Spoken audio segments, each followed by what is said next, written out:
Madame, Monsieur, bonsoir. Aujourd'hui, nous allons nous intéresser à la rue et à ceux qui y vivent.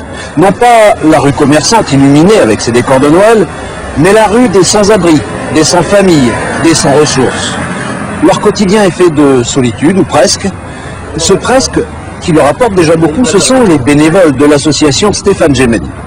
Les Saint-Bernard des Galères, c'est le thème de notre rendez-vous de ce soir. Il n'y a pas de problème. Pour le... mais un duvet, on aurait du même. On va l'approcher d'eux, comme ça.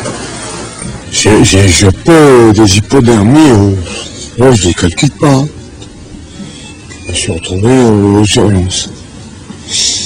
Mais des potes, ils sont morts 5, enfin 2 ans. Et qu'est-ce que vous pensez de l'action d'une association comme celle de Stéphane Gémeny? Stéphane, c'est mon petit frère. C'est peut-être quand on est fils unique qu'on a envie que les frères, enfin que les hommes soient tous frères entre eux. Donc je pense que j'ai été beaucoup motivé par ça.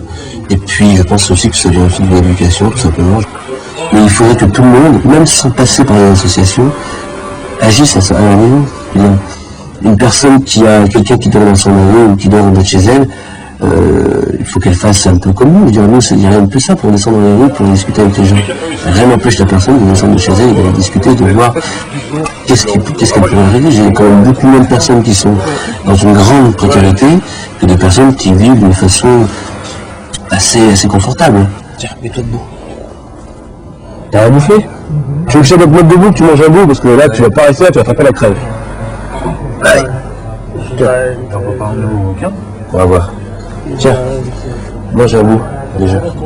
C'est un type qui est très gentil, mais ils en veulent les riches. Donc c'est vrai que quand ils sont dans un foyer, il faut quand même qu'ils respectent les règles minimales du foyer. J'ai même les personnes qui travaillent là-bas, ils ont un minimum de respect à avoir. Donc, il a peut-être été mis à pied, où ça se trouve, non, et il n'a pas retrouvé la route. Hein.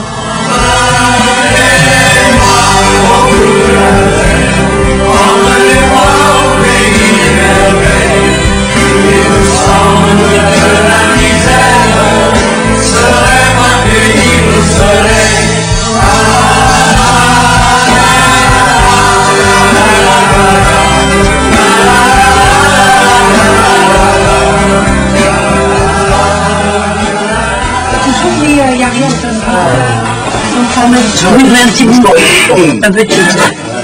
Oui, j'ai le 7, 8, 12, 6. On demande 5 francs par kilo. Mais c'est aussi pour que ces personnes ne se sentent pas assistées, parce que c'est très important. Et l'association a cette philosophie de ne pas faire du misérabilisme et de ne pas faire de l'assistanat à outrance. Premièrement, c'est un peu humiliant, c'est pas très drôle, et souvent, c'est d'autant plus humiliant qu'on n'a pas de travail, qu'on a des difficultés pour payer son logement, que parfois on est menacé d'expulsion, etc., etc. Ça y est, vous savez écrire votre nom? Oui, ça va. Vous allez m'écrire là maintenant. Allez. C'est un vrai virus. Une fois que vous êtes rentré dans cet engrenage, je pense qu'on a beaucoup de peine à en sortir. On a l'impression qu'on est un peu indispensable, c'est peut-être pas vrai, mais on les aide, on a plaisir à les voir et à parler un petit moment avec eux. Peut-être qu'on leur amène une certaine chaleur, je ne sais pas, je le souhaite. Si un jour on a des subventions qui arrivent progressivement, c'est une chose importante pour la pérennité de l'action, mais en même temps, il faut s'attendre un jour ou l'autre que celle-ci s'arrête.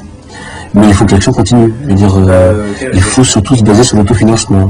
Personne très ordonnée, actuellement en fin de droit, recherche activement l'emploi du fait de sa situation financière. Tu vois que t'es un bon, tu me dis toujours, c'est toujours en train de te l'évaluer. Bah ouais, mais bon, je suis bon, mais qui me le montre, que je suis bon, qui me le prouve. Demain, j'ai rendez-vous à la NPE et je vais passer mon permis cariste, là, ils vont me le financer, donc il faut que j'aille voir pour le financement et tout ça. Et d'ici une quinzaine de jours, 3 semaines, je pense que je pourrais l'obtenir et puis après, il n'y a pas de problème. Vous croyez que vous allez vous en sortir? Je m'en sors. Tout doucement, je m'en sors. Justement par rapport justement aux aides, aux associations, à tout le monde, quoi. Et j'en suis bien fier. Si j'avais un message dans le sens très philosophique, je reprendrai un petit peu la maxime de l'association qui dit que celui qui se dérobe à l'action arrête de trouver des excuses pour qu'il se voue enfin à celle-ci, afin qu'il trouve des moyens. dire que c'est facile de zapper à un moment donné quand on regarde la télé. On regarde la télé, on s'est l'impression qu'il y a tous les jours un monde qui est vraisemblable. Et puis à partir du moment qu'on est à la télé, on n'y pense plus.